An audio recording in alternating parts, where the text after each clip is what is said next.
Doctor Dow here. I'm going to cover a topic called European medicine, history, myth, and lies. And some of the information was grafted from Dr. Laila Africa's presentation on European medicine. And I added some things and changed some things around here. But for the most part, I'm going to cover European medicine and the history within that belief system. So, let's see here. First, I want to cover the ancient anatomical parts of the human skeletal system. And these are actually the Kemetic or ancient names, African names that were original, which we use different names now. But the word sternum is a Kemetic word, which means kebet. Our ribs is apet. Our arms is kepes. So these words are actually coming from ancient terminology that we don't use anymore, but the goal here is to kind of sankofa some of these words perhaps and understand that these biology books of anatomical parts of the body are actually rooted in Kemetic or even more ancient names than that. So these are some soft tissue terms of the head and neck. So, for example, the nasal cartilage would be the imdra, or the tongue would be na, or for example, the skin would be called itum. So, you kind of see how that sounds like tomb almost, which encompasses the body and the skin.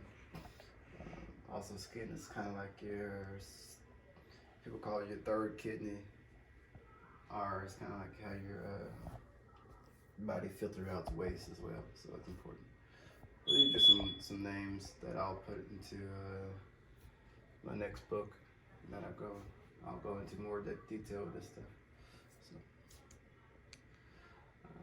just some more anatomical names for the cranium. Bones would be kes. The temporal region is mal. The teeth or the chin.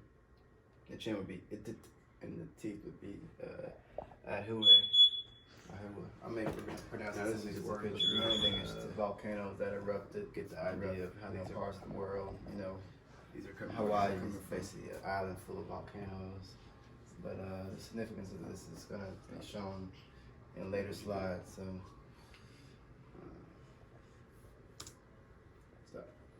now the Ice Age happened about 10,000 years ago. Actually, a little bit longer than that, about 100,000 years ago. And I'm sorry, 1.5 million years ago is when the Ice Age supposedly happened. Now, what happened here is when you see this ice and you see the water here. Now, what happens to these plants here when this ice goes into the water and when it melts?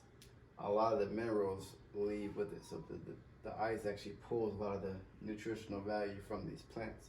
Now there's a significance why I'm saying that. And what happens then, the plants become very deficient in selenium, phosphoric acid, potassium, glutamic acid. Those types of minerals are deficient in these plants when the ice goes back into the oceans and the rivers. And it causes the people who eat from this to become deficient in their mindset because they're deficient in their minerals, which causes a propensity towards obsessive compulsive disorder and a propensity towards violence. And they tend to have a superiority complex because of their deficiencies. Now, Europeans were only projected to live about 30 years to 30 years of age, and a lot of that's associated with the low mineral content and of the food they were eating and the geographical location that they were on the planet at that time.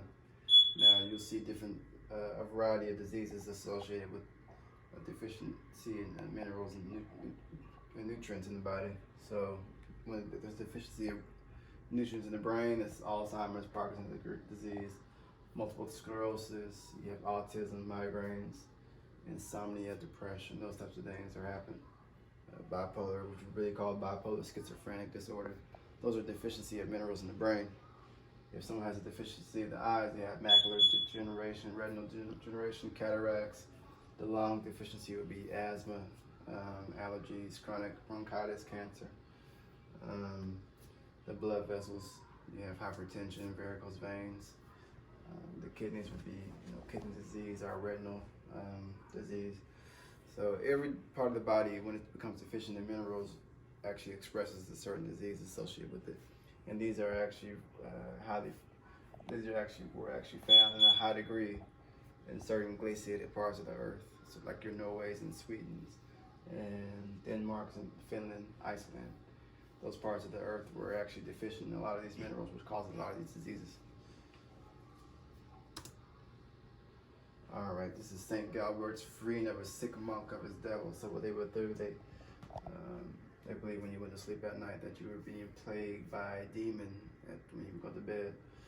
So they would have the priest come in, who would actually put a cross in front of your face to free you of this demon. So they believed the cross was actually going to free you of nightmares at night. So that was part of their superstitious belief system. So they believe if you were having nightmares that you were being plagued and haunted by a demon. Okay. King Edward, the confessor, applies faith healing. So this is where you get the first thing about laying of the hands on a person. So they believe if you went to the preacher or the king or whatever, he would put his hands on you and touch you or whatever on your face and head, and that would free you of a certain disease. So today in church, people go up to the altar and they go on their knees, and the pastor puts their hands on you and they feel like they're being freed of sins. So that's where this is coming from. It's their superstitious belief. So this is a woodcut from by Hans Berkmayer, a maker. The king is accredited to having starred the practice of touching for the king's evil, which is a scrofula, or what this is called. So yeah, they thought he would be healed by the priest or the king touching him. So. This is a 16th century room in Switzerland, and this is the actual tub they would actually bathe in. They would take the same water that they bathed in, and they would actually cook with it. They would actually boil food with the food that they ate with the same water that they bathed in. So they were very unsanitary, very unhygienic people. So you see, there's no type of distinction between the kitchen and where they clean their bodies from. So they would actually urinate and defecate in this water, and actually use that same water to actually cook food with. So. All right, this is when the people on the motherland, on the continent, would wrap their children. This is how you actually supposed to have your child when you're walking around, not in the stroller necessarily. This is actually the proper way to hold a child when you have an infant. Now this is the birth of Caesar from the 1506 edition of Suetonius, the popular belief that Julius Caesar was born by the so-called cesarean operation. So this is when they got into the whole slicing the baby out of the mother's womb because of the troubles or the complications of childbirth. Some people say it started in ancient Egypt, but those were very, very rare, and it was only used for the purpose of when the mother was having some type of muscular issue with her body. But those were very, very rare operations. But this was a lot more prominent during the so-called Julius Caesar age. All right, the cholera pie, aka diarrhea, is what you call it today.